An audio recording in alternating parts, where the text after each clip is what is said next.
Like we were at 5 nights last summer. We didn't get as many far out bookings. So actually the 3 and 4 nights is where it's working. Let's set it at 4 for now. So you're setting it, you're telling it if it's 180 days out, you're at 4. Now when it's under 90 days, and you can also base it all based on occupancy. From Hotel Tech Report, it's Hotel Tech Insider, a show about the future of hotels and the technology that powers them. Today we chat with Matt Shanley, the Director of Revenue and Operations at the Neighborhood Hotel, a hospitality brand that operates 4 properties in Chicago and Southwest Michigan. Matt brings his background in software consulting to this tech-forward brand, which aims to deliver the best of a hotel and an Airbnb. If you're curious about how to implement technology in any facet of your hospitality business, you'll want to listen to this episode.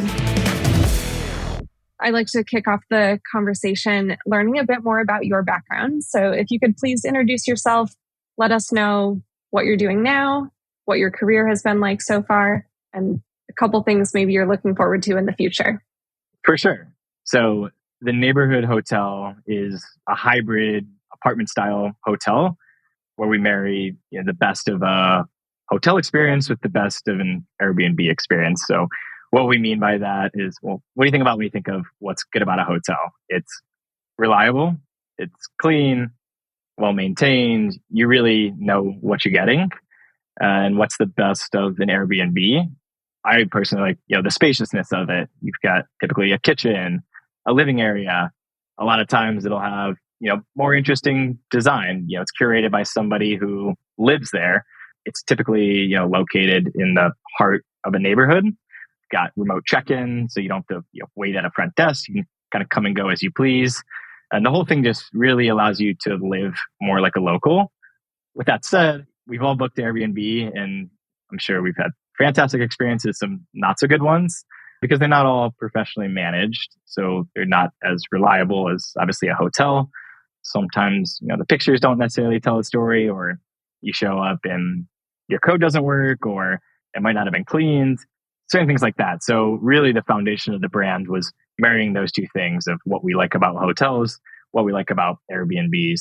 And the founder, Jonathan Gordon, really founded it based out of his own necessity, where he felt like there was a void in the marketplace because he was a business traveler and he would go to cities.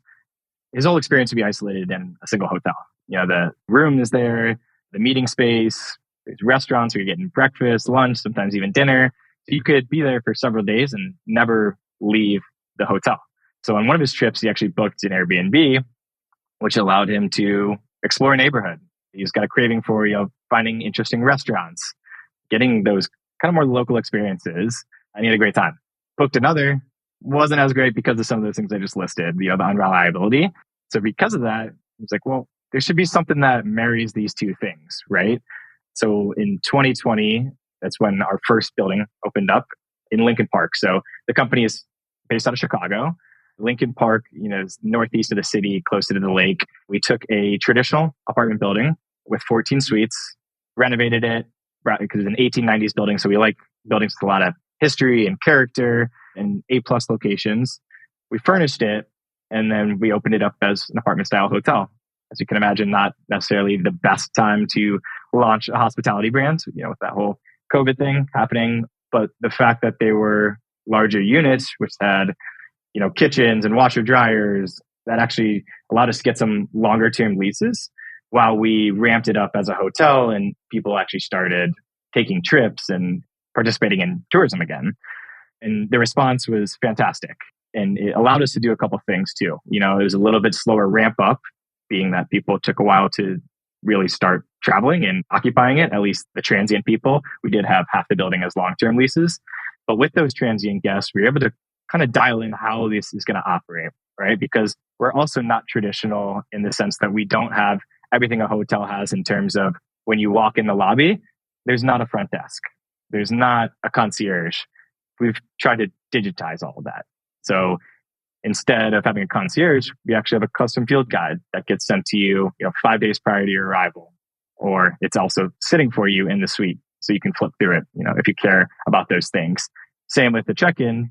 Instead of having somebody wait in a long queue, you're actually getting a code sent to you once you fill out your registration card and your identity is verified. It matches the credit card. you get a code on the day of check-in, which allows you to seamlessly check in, check out at your own. So, again, it's all based on kind of that desire to have a little bit more space in your unit, which allows you also to stay for longer. Like if you're a Monday through Thursday traveler, you really can get used to it. You can bring all your workout clothes, throw them in the washer, travel home with stuff that's been used already. But you also know exactly what you're getting every time you show up. So that's been the foundation of the brand, which we're now up to 4 locations, 2 in Chicago, 2 in Southwest Michigan. We've got 72 suites across those 4 operating assets. And this year we're on pace to do $4 million in revenue, which we're really excited about. And the response to the product is, exactly what we were hoping for. People really love the design, like the partner that we've found for the interior design, Rebel House. They've done a fantastic job. They've done all 4 of our locations. It really resonates with people. They like the little touches of the field guides or, the sleeper sofa that pulls out so they can travel with kids and not necessarily have to book a 2-bedroom. So yeah, it's been really exciting. To your original question about my background. So I actually wasn't in real estate. I was in software.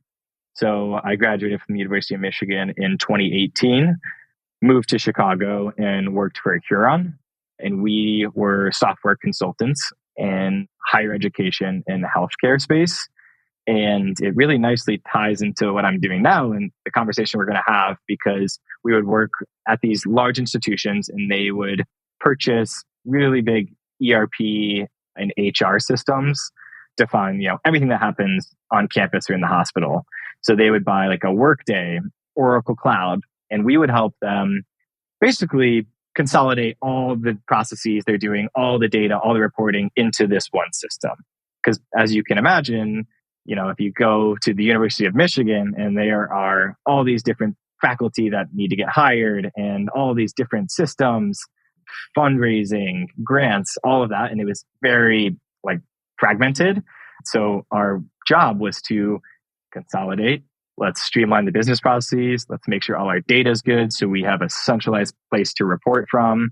And I've applied all that to what we're doing now. So when I first met Jonathan and he was explaining, first of all, the concept of larger living and everything in the units, I thought that was fantastic.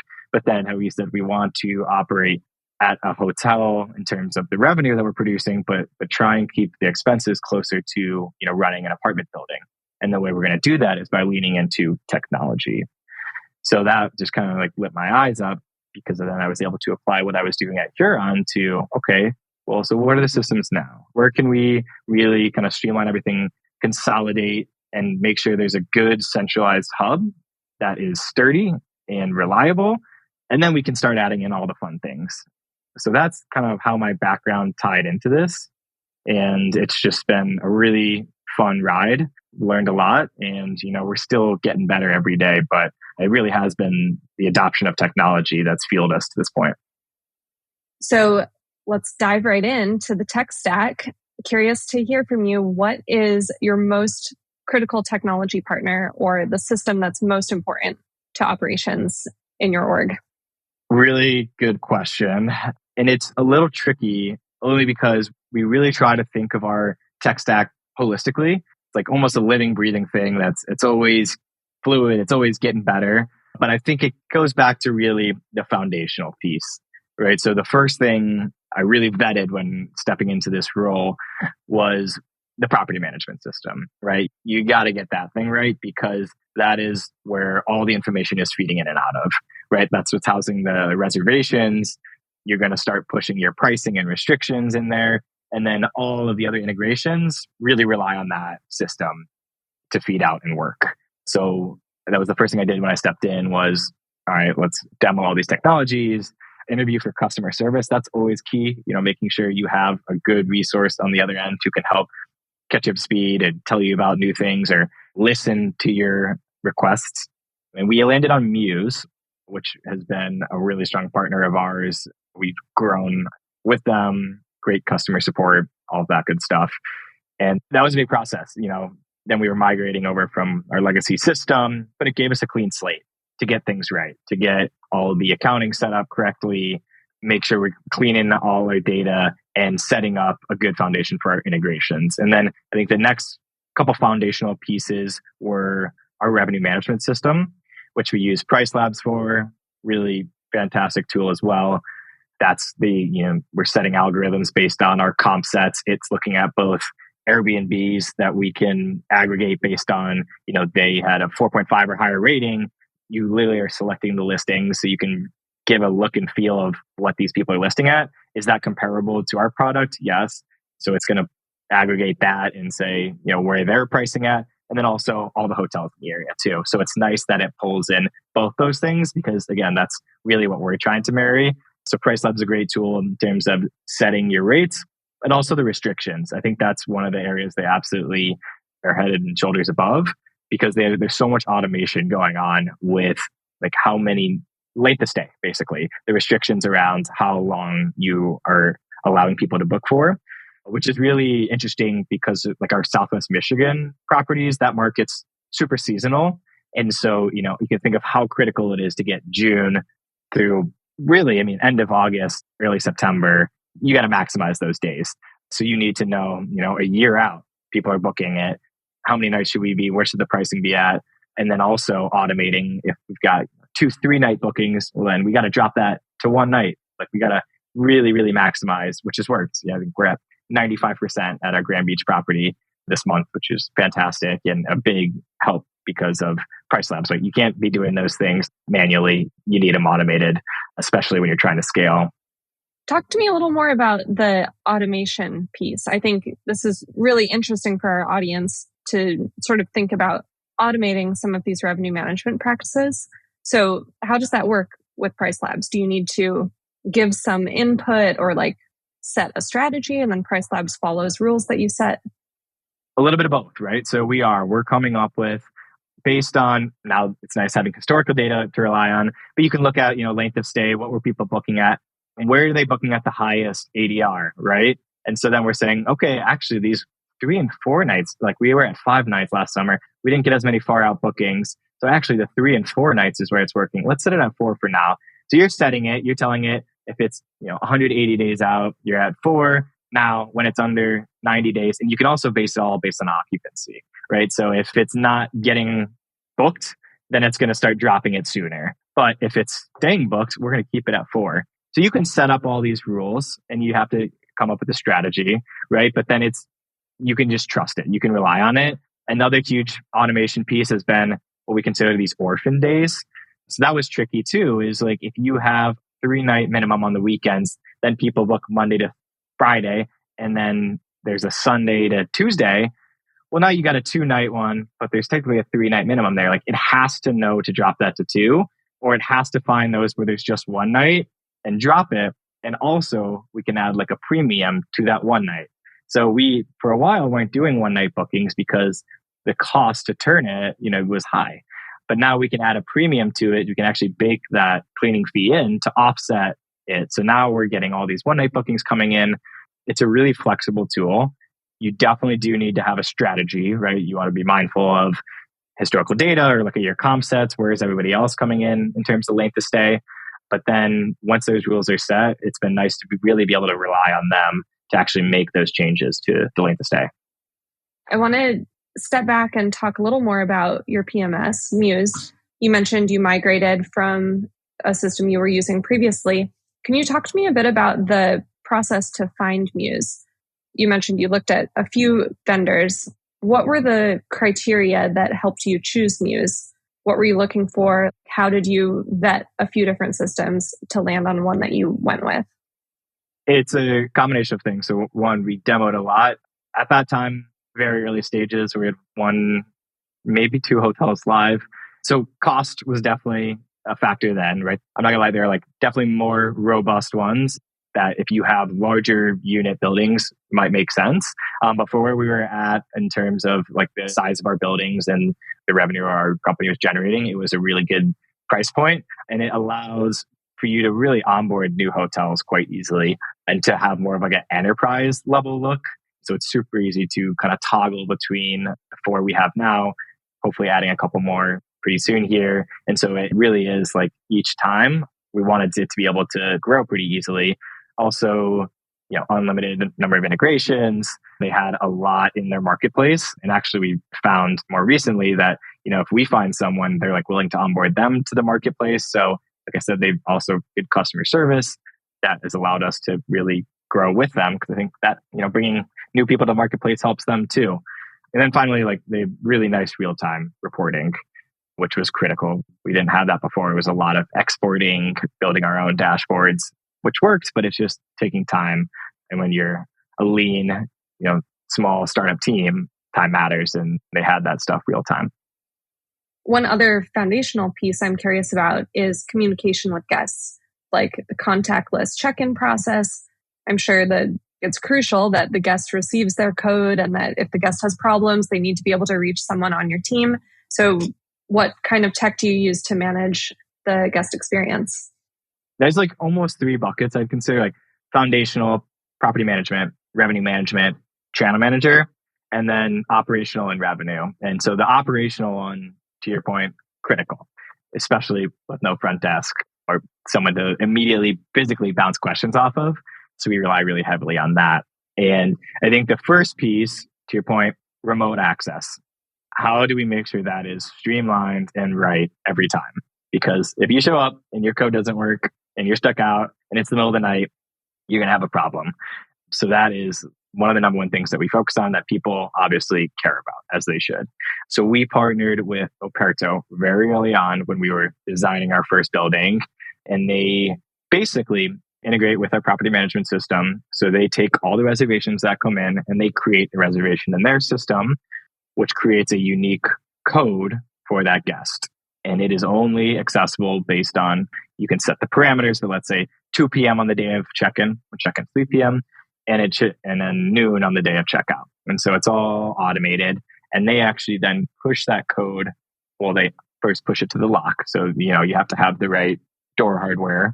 Don't go cheap on that. That is a critical piece. You want it to work every time as much as you can. So it installs it, and then it actually pushes that 4-digit code back to the PMS. So back to Muse. Now it's sitting in there, which allows our next piece of technology to come in, which is Akia. They have been a fantastic partner of ours as well. So they really focus on guest messaging. We use them in a ton of different ways, but walking through the guest lifecycle process. So they booked, reservation was sent to Aparthotel, code gets sent to the door, back to Muse. Now Akia is taking that.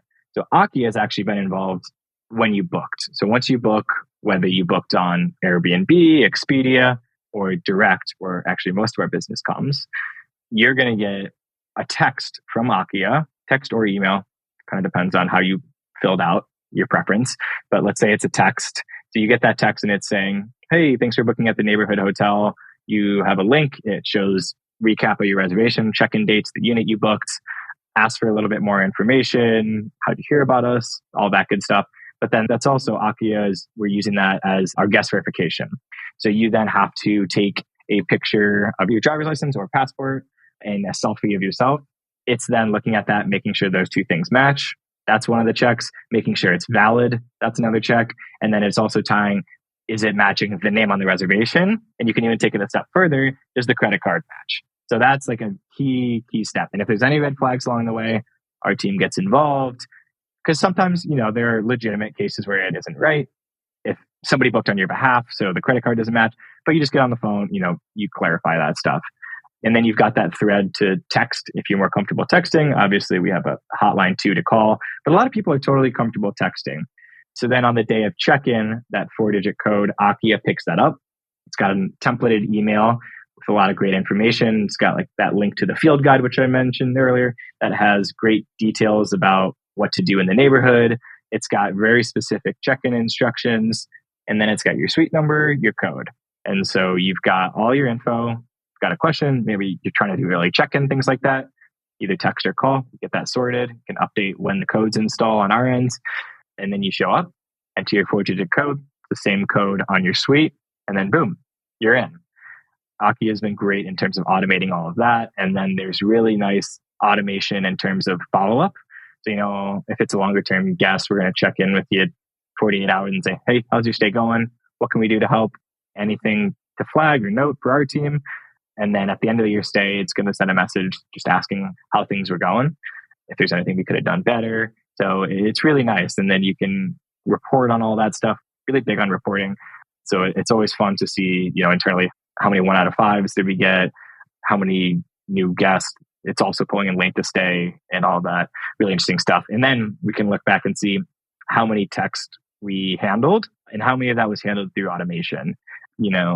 Technology that's getting us excited is trying to lean more into that artificial intelligence without it seeming too robotic. I think that's kind of the key, but it is pretty interesting to see how you can start to automate more and more responses. Because I think really what's surprised us is, one, people are pretty capable. It's not super common where people come and have like a million questions. Like, they're very capable of, especially if they book directly, they know what they're getting. They've got all the information at their fingertips. So there's, I would say 85% of our guests who we really don't ever hear from because a lot of it's automated. And then, the rest, a lot of the questions are pretty repeated for the most part.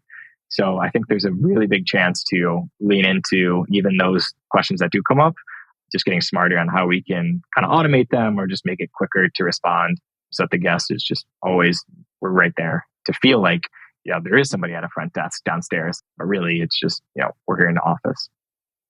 How are you approaching channel management? Are you using Muse or are you using an integration? So we're using an integration. We use Rentals United as our channel manager. It's really just a gateway. That's how I think of it a lot of the time. It's just taking what's in your property management system, and Rentals is great because it does kind of like a mass push to send all that info to Rentals. And then it lives in there, and that's when it's pushing to, Airbnb, Expedia, Booking.com, all those large channels.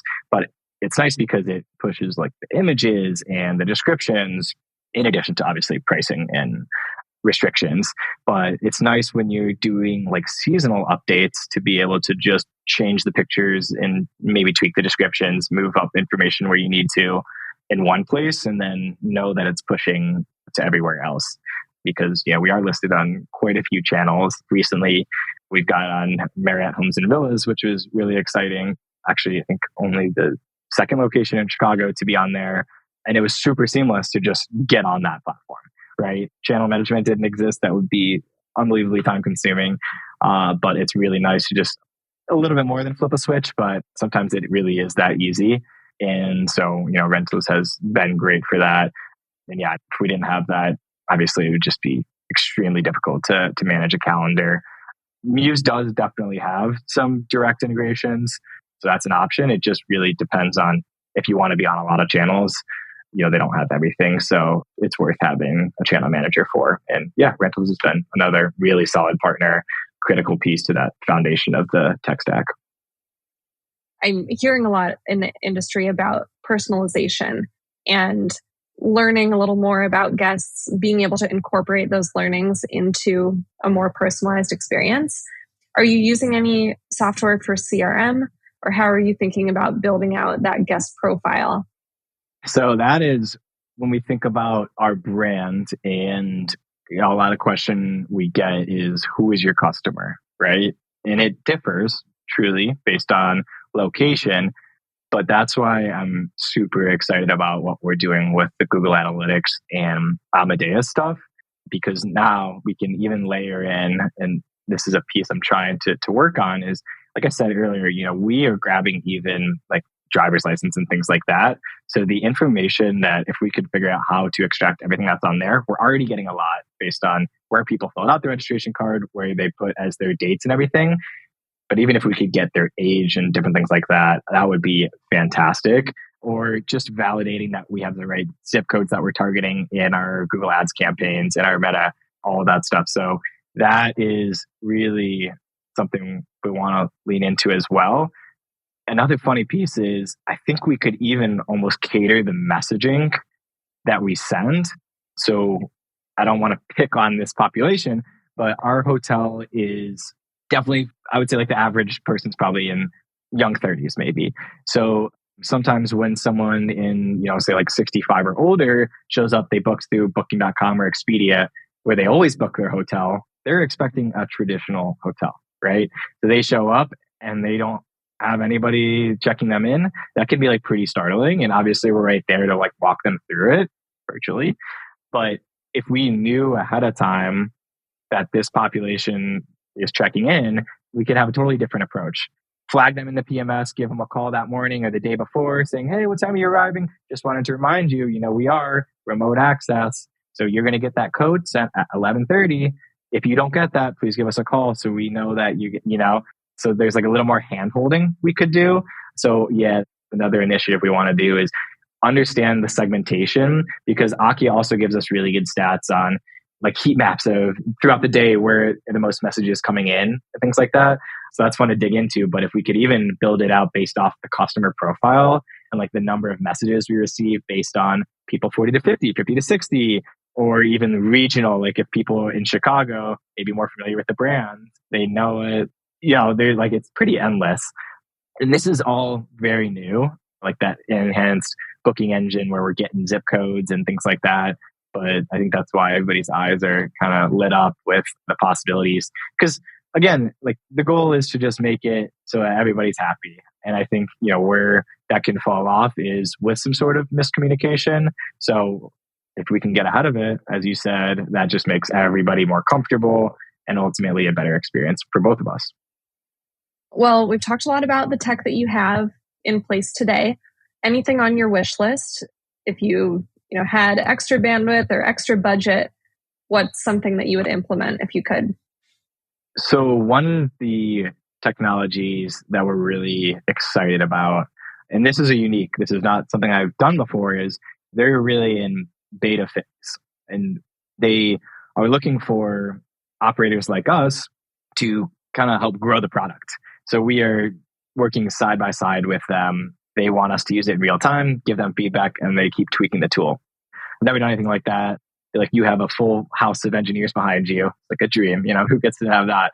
But they are, and the company is called Kismet, and they're all hotel people, but now have brought on a pretty impressive engineering team. And so they're working on automation. And right now they're really focused on driving group bookings or like room blocks, things like that. And so we get, like I said, a lot of that Southwest Michigan off-season business is group bookings. And now with the Little Italy property being 35 units, we have more to fill so we can allow groups. And so that's become an important business to us. And we get a lot of inquiries via forms, and it just becomes very manual. It's a lot of back and forth sending messages. Like the sales funnel is just long and hard to keep track of. And so they're trying to help with that. So they will take that initial inquiry and auto-generate an AI response. So they're integrating with our PMS. They know what's available. They know, the rates.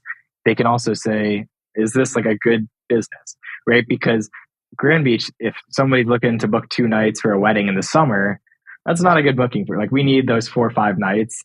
We can't just have them taking the whole hotel for 2 nights. So it like knows all of that based on historical data, some of the stuff we're extracting from our revenue management system. And then it also like gives a lead score. So it's linking stuff to our website and it's tracking, did they actually click to the website? If they did, that raises the intent to book a little bit more. And now it's like building dashboards. So we got, 45 group inquiries in the last 30 days, whatever. Where did they fall off? Like how many responses were there? What was the possible revenue? Did we send them a contract? And you can just do like percentages of all of it. So how many got to the contract phase? How many booked? What was the average booking? And so it's just a really, really fascinating tool. And it's cool to develop it alongside them. And it's already saving us a ton of money and resources because now it's all just like in one dashboard. Super nice. And so, yeah, we'll see how it continues, because even they're asking like, how else can we use this tool? And so another thing we do is extended stays. So if people are looking to stay for 30 plus days, which again, because it's apartment style, we get a lot of those. Again, it's slow. It's a lot of back and forth. It's not like you just send them to the booking engine, they book them for themselves. So they're kind of developing the tool around that as well to say, okay, they're looking for 60 days. Is there a way to create a gap there? If so, like what's the right rate to push? We can go 30% down because you're not spending money on cleaning and refreshing the room with toilet paper and things like that. So that's like another thing we're exploring is how to kind of automate and speed up that process, because those are great bookings for us too. So yeah, I think just we're excited about that. And it's really The AI side of it is fascinating. Just, how quickly it can extract that information, which I think has us excited to be able to, keep going with that and experiment with it more on the guest side. I know tech is really important to the business model for your brand, but I'm curious if there are any other high priority business objectives that you're focused on, and how is technology helping you get there? I think right now we really ramped up quickly. And so it's been fun to now really dive into the operations and do a proof of concept, right? We had 2 years of COVID basically, and now we have 4 locations. The fourth one, is making its way through its first year. So I think the next exciting thing is to continue to scale this. We've really dialed in the tech stack. We've professionalized the team. We've got a strong accounting background. So now it's time to start to scale everything. And I think it's going to be so much easier. Like some of the business we're pitching or some of the buildings we're pursuing, we really know what the added expense will be if we're taking just a traditional apartment building. Now we know, because of all the accounting and operating history, the expenses within the building, but also the tech expenses. And once you get it going a little bit, it's marginally more to add more locations. So that's an exciting part, is like with economies of scale, it all becomes a little bit cheaper and less burdensome on the properties. And continuing to add to the tech stack, which is always getting better. Even in the last 12 months, think about where we were, like without Akia is pretty crazy, without Breezeway and having the visibility into our cleaners. But I think now it's in a really good place to go out and win some more business, keep adding units. And it's going to be like a true test to see, is the tech good? Is the team reliable and where it needs to be? And are the customers staying happy, right? That's the biggest thing, is as you scale, you want to maintain that really strong customer satisfaction, which we know we have, like our reviews speak to that and everything. But we just want to make sure, if we are leaning into technology, are people getting it? Are we minimizing any stress or anxiety with check-ins, things like that, which I think we are. But, we won't know until we keep adding locations. So that's the goal moving forward. Last question. I always like to end it on a fun note. Always a good question. What is one thing you believe about technology that your peers or competitors might disagree with? I think it's that people are better at using technology than you think. I think they're more receptive to technology than you'd imagine. I think traditional hotels where, I don't know, it's 1-to-4, some like really high-end hospitality brands, it's like a 1-to-4 ratio, like staff to guest or something like that, with all this food and beverage and spa and everything. I think people are actually more capable than you think of getting a text on their phone, checking in. Like, they get it. And a lot of times they want it. I have a friend who works for one of the biggest hotels in Chicago. And he sent me a picture of the check-in desks the other day, desks plural, because it looked like an airport. It looked like a terminal with all these different queues of people just waiting to check in and check out. And I personally hated that process. I love just being able to zip in and zip out. I think people like really kind of get that and are okay if there isn't somebody there. So I think that's like, a misconception when I've explained the brand to friends, family, especially older family, like, what do you mean that there's nobody there? Like, trust me, it works. We do it all the time. We've got 72 units doing it, thousands and thousands of guests. It does work. People not only get it, but end up liking it. Well, thank you so much for your time, Matt. Great talking with you. Good luck with everything. Thank you. It was fun chatting. That's all for today's episode. Thanks for listening to Hotel Tech Insider, produced by HotelTechReport.com. Our goal with this podcast is to show you how the best in the business are leveraging technology to grow their properties and outperform the comp set by using innovative digital tools and strategies. I encourage all of our listeners to go try at least one of these strategies or tools that you learned from today's episode. Successful digital transformation is all about consistent small experiments over a long period of time. So don't wait until tomorrow to try something new. Do you know a hotelier who would be great to feature on this show? Or do you think that your story would bring a lot of value to our audience? Reach out to me directly on LinkedIn by searching for Jordan Hollander. For more episodes like this, follow Hotel Tech Insider on all major streaming platforms like Spotify and Apple Music.